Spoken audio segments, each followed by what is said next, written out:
This is the setup. We have 5 honeyberry bushes underneath this protective bird netting, and without bird netting there would be no berries here. They would be gone. I'm even having birds figure out how to get underneath the netting, and I've placed these posts, and I've got rocks, things to hold down the netting so that they can't get under. But like right here, they'll figure out to get underneath there. They force their way in. Then of course I come along and they're kind of trapped in there, and they go nuts, and they figure out how to get out before I catch them. But I have caught one. One was a robin. I caught one and I kind of looked it over a little bit. No video, just kind of a fast thing that's happening. But I see there's some pick marks on the berries now. Probably some insects now are starting to get in on them, more than likely wasps, which proves that they must be sweet now. They're sweetened up, and I just have to start picking them. I did chase a catbird out of here this morning. It was underneath the netting. What I did was I installed 2 of these stakes, one on each side of the row of 5 bushes, and then I draped a baling twine between the 2, and that's what is holding up the bird netting. Now this berry blue check number 17 plant, it's a dominant plant. It's going up over the top of the rest of them. So you can see it's kind of bumping up at the top, over the top of the netting. I might rearrange these bushes here a little bit now that I'm learning about them. The other 4 are, there's 2 Cinderella and 2 Borealis. And this Cinderella, I tell you, they got some just monster berries on this Cinderella right here. Just monsters. So what I'm going to do is I'm going to take this netting off and I'm going to begin the harvest. There, that's the netting right here.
The idea is, how many berries can you fit in your hand before you start dropping them? Look at that. That's a lot of berries right there, just one little pick. Monsters too. Ooh, they have an interesting sound when you throw them out, down into the bowl.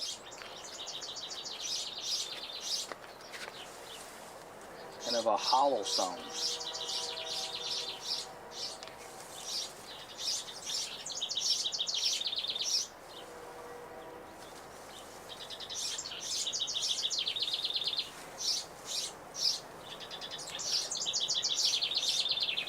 There are berries that are dropping here as I do this, and I got sheets underneath the plants, so we're going to be able to see them very easily.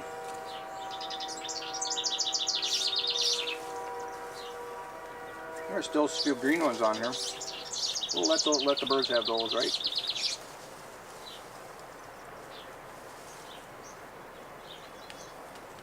This is going to take a long time. There's a lot of berries.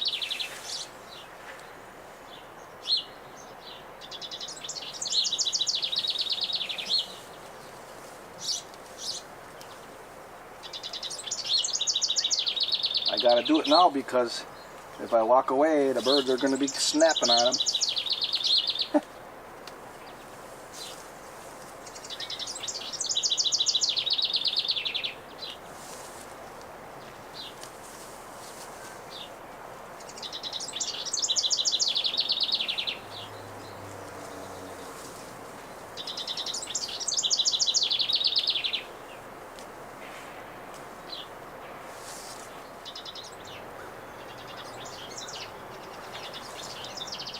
Look at that.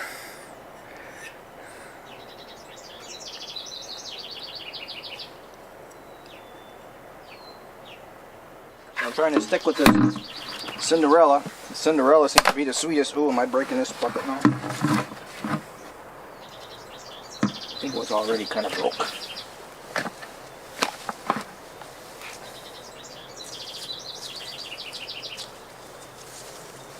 think this is the Borealis here.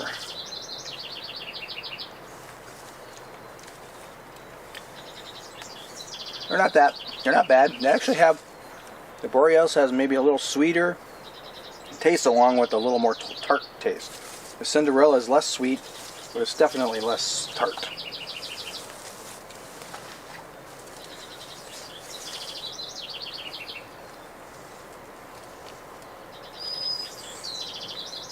What we should do is eat the Cinderellas in the summer, like right now.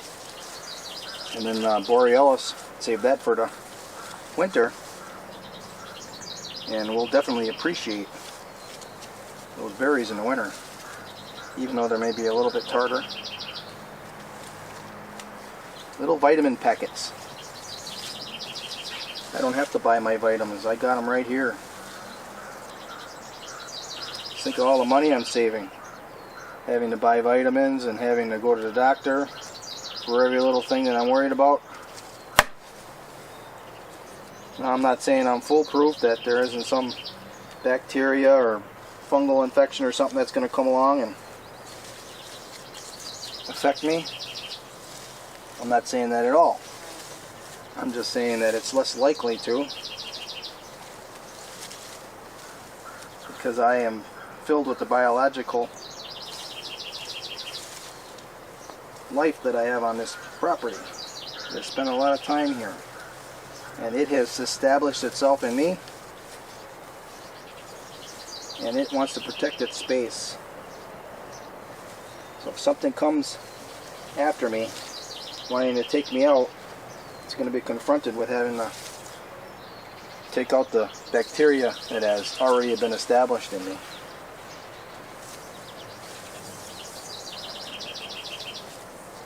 Like right now, I'm going to add some right now. Yeah.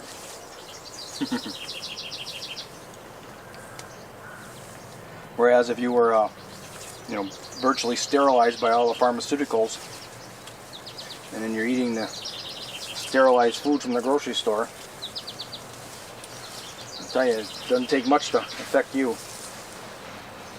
It's sick easy from every little thing. And I guess you have a kind of smart to be worried about it. I don't know how much longer this pail's going to support me. It sure is easier picking sitting down. I'll have to get a pail that's stronger. Maybe just get a chair. I got a hunting chair somewhere. Oops, here's one that's not right.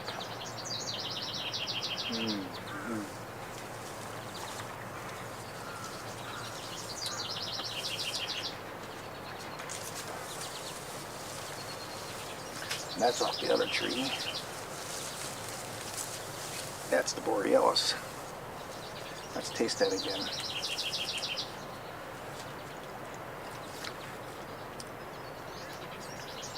Yeah, it's a little more tart, but you can taste a little sweetness in it. Cinderella doesn't have that tartness at all, hardly.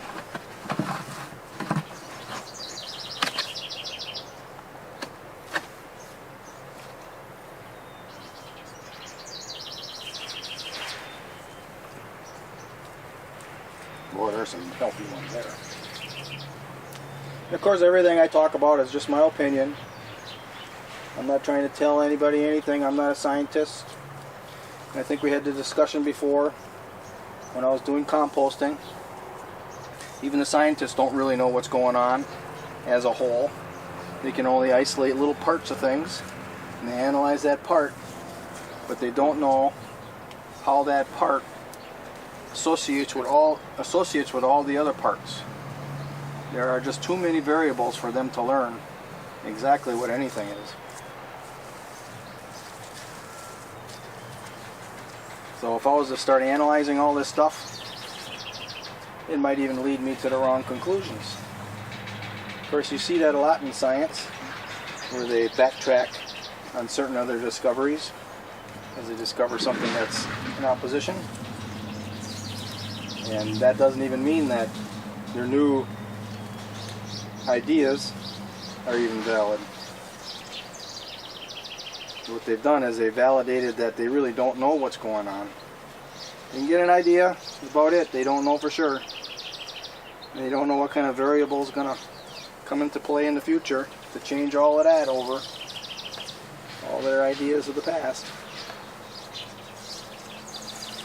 Over the course of Earth, there's been lots of combinations of elements that maybe haven't existed for a million years. They may all of a sudden begin to assert themselves again. They don't even know about it.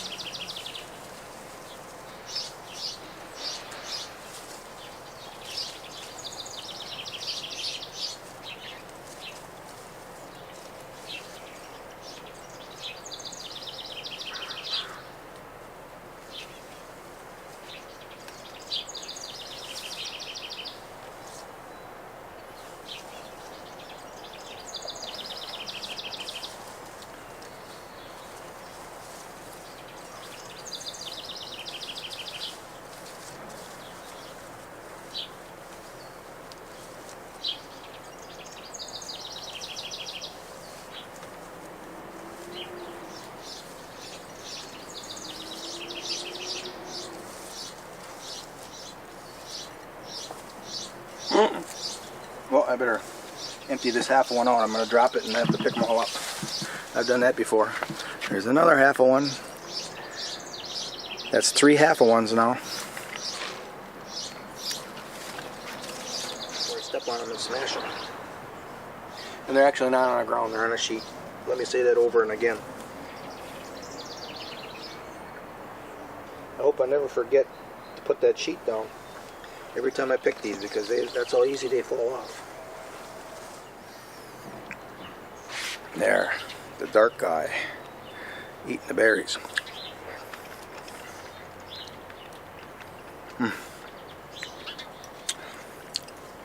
Oh yeah, it's really, really good in terms of the flavor of them. If I'm thinking hard, I can think that there is sweetness in it. I can taste the sweetness. Definitely got a little tart with it.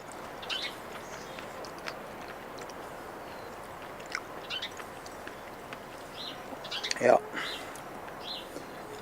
It's worth growing these. Somebody made a comment that haskaps are hard to grow. Well, they haven't been hard to grow here. Now I do have the advantage of making aerobic compost, and once you get that going, the bacteria in the soil spreads all around. I probably have bacteria from my compost 3 lots over, so that helps. And then this particular complex right here is actually built on a hugelkultur, so you got to figure out what that means. These are woody species, and I believed that they would grow better in a hugelkultur, and they definitely are growing very well. Although I do have bushes in one of the main crop gardens where there isn't a hugelkultur, and they're growing about just as well. So here's my take from one Cinderella haskap honeyberry bush.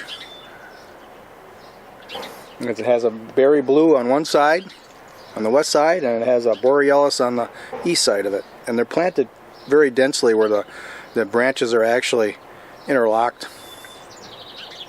So whether that makes a difference or not, I'm not sure. And I'm just telling you, the conditions of this particular complex of 5 honeyberry bushes has produced one Cinderella plant that had produced this many berries. I don't know how many pounds that is, but there's definitely weight here. So that's a success. I'm running out of battery. I've got 4 more bushes to pick. The Borealis, or the berry blue, probably has as many. The 2 Borealises don't have that many, and the other Cinderella on their side, it's dwarfed by the berry blue. It's kind of pinched in there a little bit, and I don't think it has many berries on it either. So maybe the next 2 Borealis and 1 Cinderella will be this much, and then that berry blue will probably be this much. So 3 of these bowls are coming my way. Oh, I wish you were here, but you're not, so sorry. Now these are berry blue. If I get that shadow out of there. These are berry blue. These are Cinderella. Yeah. Here they are. The front one is Borealis. The right one is berry blue. The really nice ones are Cinderella. And the small bowl are the ones I picked up off the sheet. They're mixed. I'm going to kind of go through them, and these ones that are a little red, they're not as ripe. I'm going to go ahead and spread them out and see if they ripen on their own, because I don't know if they will. Cinderellas are almost all perfect. Okay, get the kitty inspection too. Okay, Ginger, is that good now? Huh? Are you happy? You get to see what's going on? Come on, it's getting really hot and humid. Let's go inside the house. Come on. Okay, everybody, thanks for watching.